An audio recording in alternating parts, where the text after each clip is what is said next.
നമസ്കാരം. ഞാനിവിടെ ഒരു കോട്ടയം സ്റ്റൈൽ മീൻ കറിയാണ് തയ്യാറാക്കാൻ പോകുന്നത്.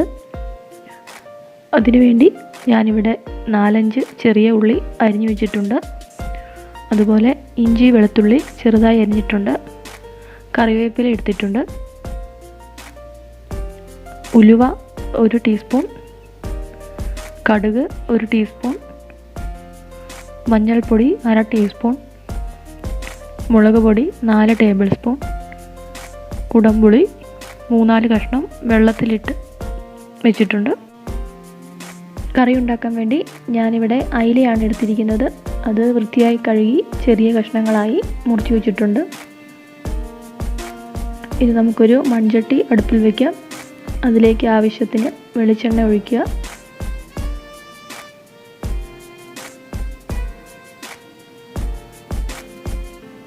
അത് നമുക്കൊന്ന് ചട്ടിയുടെ എല്ലാ ഭാഗത്തേക്കുമായി ചുറ്റിച്ചു കൊടുക്കാം. ഇനി നമുക്ക് എണ്ണ ചൂടാകുന്നത് വരെ വെയിറ്റ് ചെയ്യാം. ഇപ്പോൾ ഏകദേശം ചൂടായിട്ടുണ്ട്. നമുക്ക് അതിലേക്ക് കടുക് ഇട്ട് കൊടുക്കാം. അതുപോലെ തന്നെ ഉലുവയും ചേർത്ത് കൊടുക്കാം. ഇത് രണ്ടും നല്ലപോലെ പൊട്ടണം. ഇപ്പോൾ ഏകദേശം പൊട്ടി തുടങ്ങിയിട്ടുണ്ട്. ഇനി നമുക്കതിലേക്ക് കറിവേപ്പില ഇട്ട് കൊടുക്കാം. ഇനി അരിഞ്ഞു വെച്ചിരിക്കുന്ന ചെറിയ ഉള്ളി ചേർക്കാം.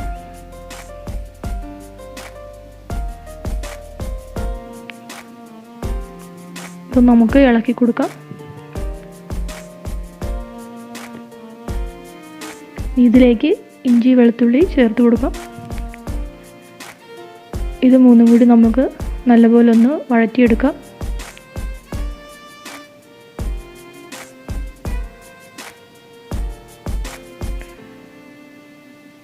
ഇത് ചെറുതായി ഒന്ന് മൂപ്പിച്ചാൽ മതിയാവും.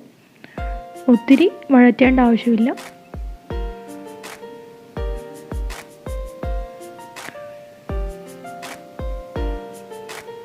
ഇടയ്ക്കൊന്ന് ഇളക്കി കൊടുക്കാം.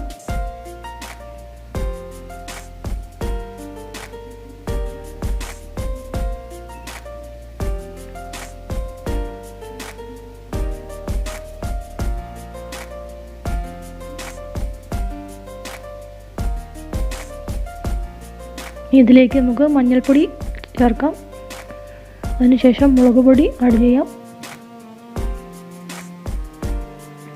ഇത് രണ്ടും നമുക്ക് നന്നായി മൂപ്പിച്ചെടുക്കണം.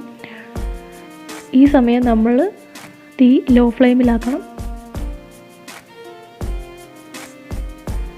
മുളക് പൊടി കരിയാൻ പാടില്ല. നല്ലപോലെ ഇളക്കിക്കൊണ്ടിരിക്കണം. ഇത് നന്നായി മൂത്തെങ്കിൽ മാത്രമേ കറിക്ക് നല്ല സ്വാദ് കിട്ടുകയുള്ളൂ.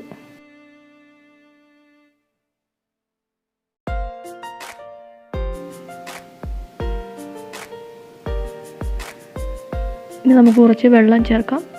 ഇത് നല്ലപോലെ വറ്റിച്ചെടുക്കണം. അന്നേരം നമ്മുടെ അരപ്പ് നല്ലവണ്ണം മൂത്ത് പാകമാവുകയുള്ളൂ. ഇപ്പോൾ അതിൻ്റെ സൈഡിലൊക്കെ നല്ലവണ്ണം എണ്ണ തെളിയുന്നത് കാണാം. അതായത് നമ്മുടെ അരപ്പ് മൂത്തിട്ടുണ്ട്.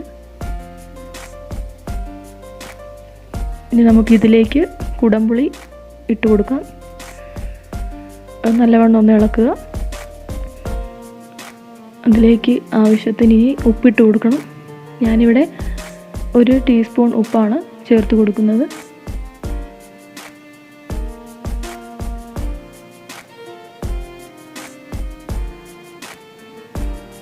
ഇത് നല്ലവണ്ണം ഇളക്കുക. അതിലേക്ക് ആവശ്യത്തിന് വെള്ളം ഒഴിക്കുക. ഞാനിവിടെ 3 കപ്പ് വെള്ളം ചേർത്തിട്ടുണ്ട്. നന്നായി ഒന്ന് ഇളക്കി കൊടുക്കുക. ഈ സമയം തീ ഹൈ ഫ്ലെയിമിലിടണം. ഈ അരപ്പ് നല്ലപോലെ തിളയ്ക്കണം. എങ്കിൽ മാത്രമേ നമുക്ക് മീൻ കഷ്ണങ്ങൾ ഇടാൻ പറ്റുകയുള്ളൂ. ഇപ്പോൾ ഞാൻ മീൻ കഷ്ണങ്ങൾ അതിലേക്ക് ഇട്ട് കൊടുക്കുകയാണ്.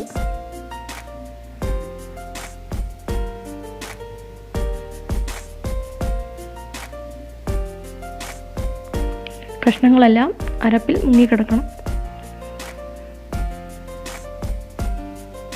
ഇനി കുറച്ച് കറിവേപ്പില ഇട്ട് കൊടുക്കാം.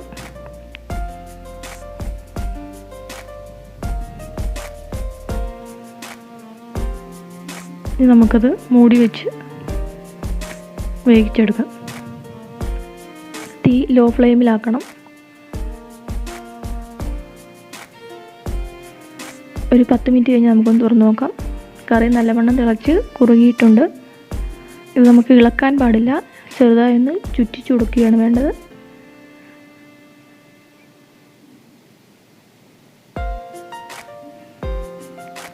അപ്പോൾ നമ്മുടെ കറി നല്ലവണ്ണം പറ്റിയിട്ടുണ്ട്. ഇനി ഇതിലേക്ക് കുറച്ച് പച്ച വെളിച്ചെണ്ണ ഒഴിച്ചു കൊടുക്കാം. ഇത് കറിക്കൊരു പ്രത്യേക ടേസ്റ്റ് നൽകും. ഇനി കുറച്ച് കറിവേപ്പില ഇട്ട് കൊടുക്കാം. നമ്മുടെ കറി റെഡി ആയിട്ടുണ്ട്. ഇതൊരു 3-4 മണിക്കൂർ വെക്കുന്നതായിരിക്കും നല്ലത്, കാരണം ഉപ്പും പുളിയൊക്കെ അതിൽ കഷ്ണങ്ങളിൽ പിടിക്കേണ്ടതുണ്ട്. ഇനി പുളി കൂടുതലാണെങ്കിൽ കുറച്ചെടുത്ത് മാറ്റി വയ്ക്കാം. Thanks for watching my video.